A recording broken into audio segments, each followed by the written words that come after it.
Hi, today we'll be playing Stardust Colonies, the third campaign mission. In this mission, we will learn how to manage happiness of minions, whereas the previous missions were about how to control them and how to manage activity, but I can show these in this video as well.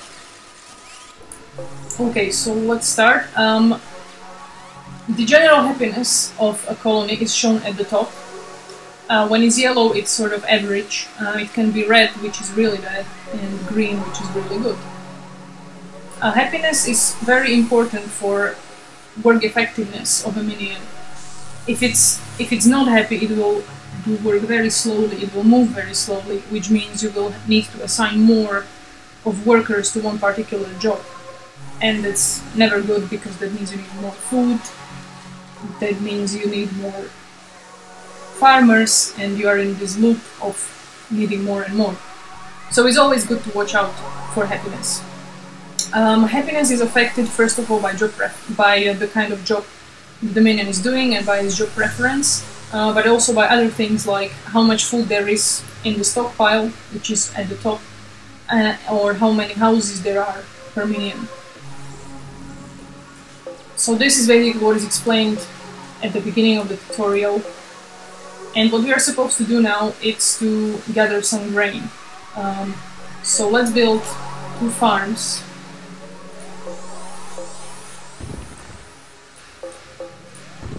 And the silo somewhere near them. And let's assign just some random 2 workers. The green bar, which is the happiness, is gonna increase or decrease based on whether the minion likes doing farming or not. We can see that this one is increasing, this one has decreased. So what we need to do is to find 2 minions that do like farming and increase their happiness to above 75%. So let's put this one away and let's try another one, for example this one. Yeah, this one is just getting more and more happy, which means it's gonna be faster and faster collecting.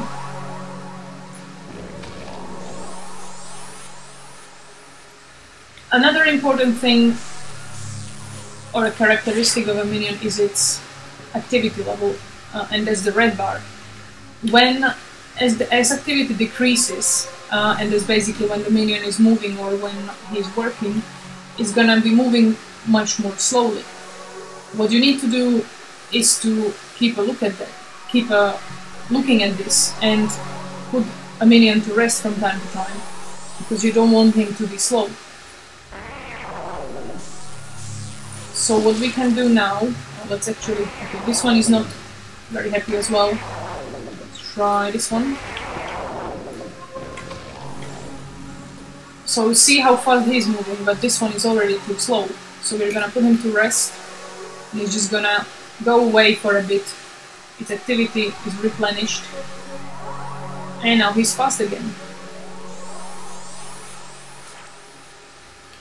Okay, this one looks like he's gonna like farming as well, because his happiness is quite high already. So let's just see if we can get him to above 75% to move further with the tutorial.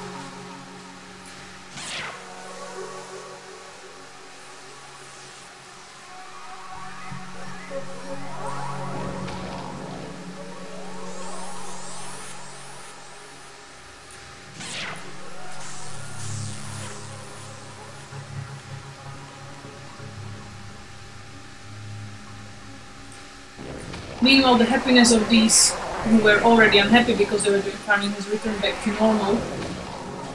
And that's just what's gonna happen. If a minion is taken away from a job, whether he was happy doing it or not, his happiness will come back to normal after some point. So now that we have done this, what we are supposed to do is to put the other 3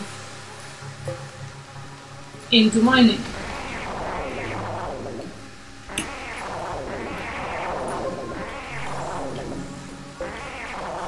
And again, their happiness is going to increase or decrease based on their job preference.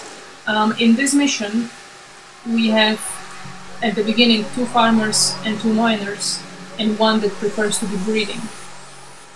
So a minion will always have a job preference, one of these 3. And obviously later in the development there will be more jobs, and it will be a bit more complicated, you know, to choose which one is the best. So it seems that, yeah, this one's happiness increased, this one's happiness increased, this one is unhappy, so he will be the one that we will later use for breeding. Meanwhile, these were very tired, very slow.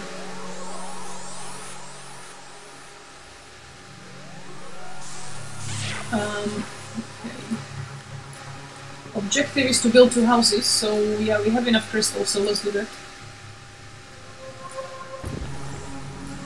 And that's so that we can breed now. If a minion sees that there are not more housing spaces than minions, he will just refuse to breed. But now we have 5 minions and 10 spaces, which means we can breed. So let's take this one. Let's put him to rest before. And these need rest actually as well. These ones are still fine. Okay, he's very grumpy. What an awful day. Okay, let's breed. And because he was unhappy, he will only have 3 clones and quite a lot of days to have them. But his happiness will now keep increasing, and if we choose him next time to do breeding within sort of a short period of time, he will have more clones at the same time, and we will have them faster as well. So our objective is now to increase colony population to at least 6, which is fine. Let's put these to rest. This indicator you may have noticed at some point changed to green, because everybody was doing their job that they like. Our average happiness is now 70%. You can see it in the colony statistics. Average activity level is 65, which is good. These 2 numbers are very good to keep an eye on, especially the activity. It can decrease, and then you should really search for those minions that are tired and put them to rest. They're very happy, so they can't wait to return after their break.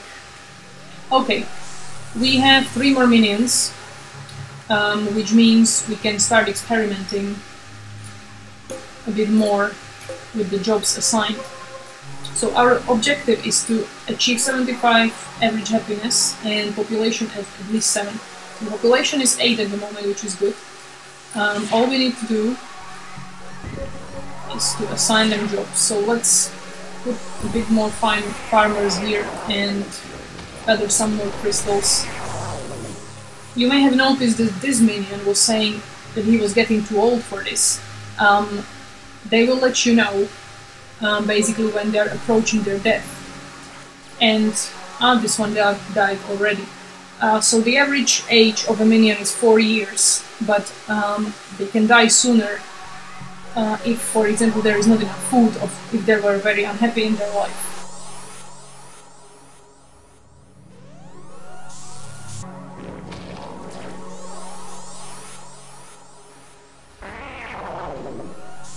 Okay, we need to reassign. Because nobody is happy with what they are doing. These 2 are. Okay. Let's try switch the jobs. Okay. Happiness of this guy increased immediately, so that's good. Some of them are gonna want to breed, I think. Okay, this one likes to breed. This one probably as well. Yep. Let's build more houses. Just to increase the general happiness quite a bit. This mission is particularly designed to not to allow you to build too many houses, because that would be too easy. Oh, there we go. Okay, so actually I built more houses and it was just enough to put me above 75%. My population was 7, so I won. Okay, next mission is gonna be the trial, which is basically you have to you have to show that you understood all the game techniques, and just you get assigned a random colony, and you just have to win the game by, you know, doing similar things. What I'm planning for sort of further development is obviously to have more jobs, more building types, so that the game is a little bit about something else than just managing the job preferences. And obviously I very welcome the community ideas. I would really like to know what you guys think, especially what kind of things you would like to see in a game like this. Keeping in mind the graphics engine is going to be completely redeveloped, so what you see is not how the game is going to look like when it is on Steam. But yeah, for example, my other ideas are to have hunters and to have some sort of fighting. Like you have to send them to capture wild animals, and in order to keep them happy, perhaps if they are not hunting, there will be training grounds where they can just, you know, keep doing what they like doing. What I'm also thinking is maybe to have things like hubs, where, like, when you get your minions to rest and your activity increases, maybe you could put them to a pub, and their happiness increases for a while, and then you put back to their job. If you need to put them in a job that they don't really like, and that's what you could do. And there are many other ideas, and you can just read about them on the website stardustcolonies.com. So for now, thanks for watching, and hopefully I'll see you next time.